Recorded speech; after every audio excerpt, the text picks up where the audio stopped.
Hello, my crafty friends. It's the 2nd of the month, and that means it's time for a new sheet load of cards. Now, my printer is not working. I don't know what's going on. So I had to just download it and use it from a device. And I really like having the printed sheet load. I'm sure a lot of people just go ahead and use it as is, but I really do like having a printed sheet load. However, you do what you have to do to make it work, and so that's how I made it work this month. Hopefully I will have either a new printer or a fixed printer, or I'll know what the problem is and have it fixed for next month. So this is the January sheet load of cards, and the sheet load of cards is the brainchild of Alicia at Call Me Crafty Al. And I will have all of the information linked in the description box below. But if you go to her YouTube channel, you can download your own sheet load of cards, which is free to subscribers of her YouTube channel. This month, the yield is, oh, this is so frustrating, I'm sorry. The yield is 9 cards, and you use 3 12x12 patterned papers. This was inspired by a card of Danni from Danni's Dreams, and she actually had used a card that was inspired by a MOJO Monday sketch. So it's the MOJO Monday sketch number 538, and Alicia has all of that information on her channel as well. But I wanted to make sure that both Danni and MOJO Monday got credit for the idea. Now, if you follow me, you know I use the sheet load to make birthday cards. I donate 25 birthday cards every month to my mom's old nursing home. Also really going to try to use up some older items that I have in my stash. It's time it gets whittled down. So this pattern paper is old. I don't know who makes it. There was no cover sheet. There were like 7 sheets left in the bag, and so that, yeah, no cover sheet. Have no idea who makes it. I was really going to make generic cards that could be for masculine or feminine. But in the end, these are the papers that I really wanted to use out of that package. So with the floral print, I decided, oh, I'll just go ahead with more feminine cards. And I loved the sketch. I will probably make it again. And if I do, I will make it into more masculine or fully generic at that point. So as I said, I don't know who makes the pattern paper. I pulled out these owl stickers though, because they worked really well with the colors. It's a real long sheet of stickers from the Paper Studio. After making my 9 cards, I don't have that many left. They are so old, it was really, really hard to get them off the backing. So they're actually a clear sticker. And I worked so hard. It took me almost as long to get the stickers off of the backing sheet as it did to make the cards. So once I had them peeled off of the backing sheet, I adhered them to white cardstock and fussy cut them out. So that gave me my elements, and because they were on white cardstock, if they overhung the edge a little bit, they didn't stick down to the base that they would have if I had left them as stickers.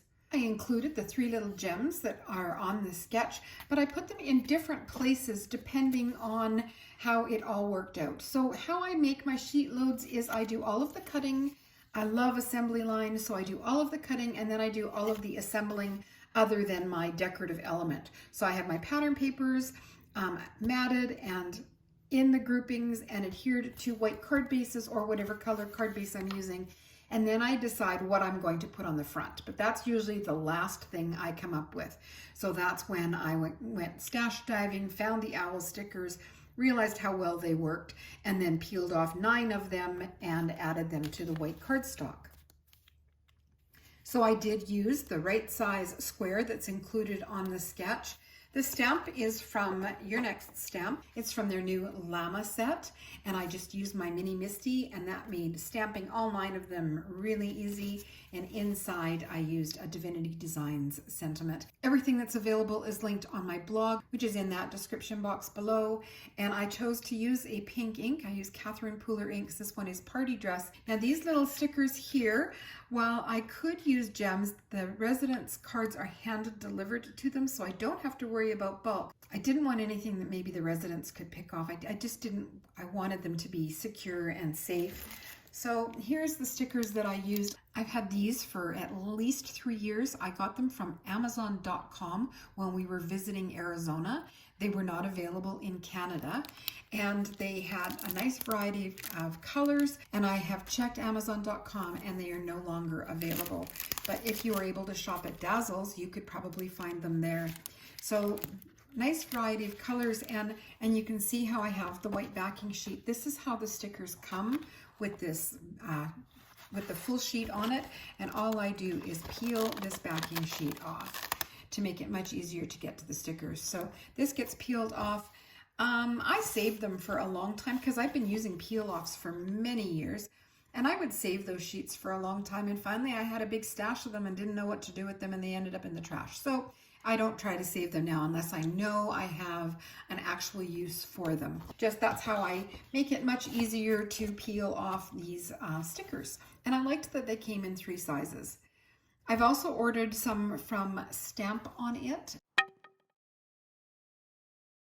and I will try to remember to link those on my blog. So I used to buy them from Elizabeth Craft Designs, but they've been out of stock for a long time. I don't know if they're going to maybe move out of the peel-offs, but I did want to find another source because I do love them. So once again, all of my cards, each of the 9 cards has got all 3 pattern papers on it. This one has the floral print in as the large panel. This one it is in this tall panel here, and this one it goes across. So when I was finished, I did have some scraps of patterned paper left over, so I decided to use them up and made 2 additional cards. So these are the 2 cards that I made using scraps of the pattern paper. All I have left were these 3 scraps, and I'm not that crazy about them. They certainly didn't inspire me enough to make them into a card. They will go into recycling. So the 3 strips that were left over from the floral paper, there's 3 strips there. This yellow oval, that's it from a waffle flower backing paper. So I love the yellow that Waffle Flower uses, and I don't ever throw it out if I can possibly save it. I put them in, I actually have sheet protectors where I keep all of my scraps of cardstock sorted pretty much by color. So I just went through the yellow one and pulled out this Waffle Flower sheet, and that's how I got that oval. This sweet little scalloped oval is from Spellbinders, and then the happy birthday on both of these cards, just for something different. You can see they're shiny. I used a label maker and then attached the labels to white cardstock and snip them out. So there's the one with the owl on it, and there's a few more of the stickers that I managed to pull off that sheet. And this one is the striped paper. So this is one strip here from the red to the white. Here's another one, red to the white, and a third red to the white. And I added them to a black panel that was cut 4 by 5 1/4. So then that panel got attached to the card. The owls, of course, did not match. The colors ended up being very masculine.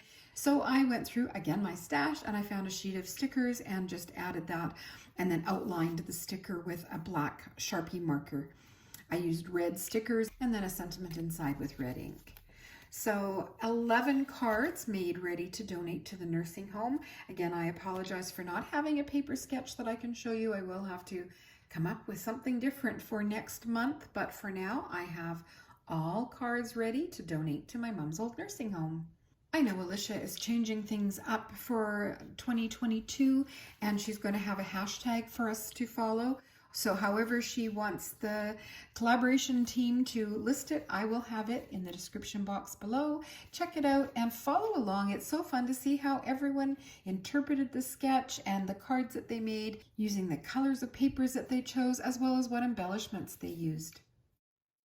If you enjoyed my video today, please give it a thumbs up and subscribe to see more. And that's it for me today.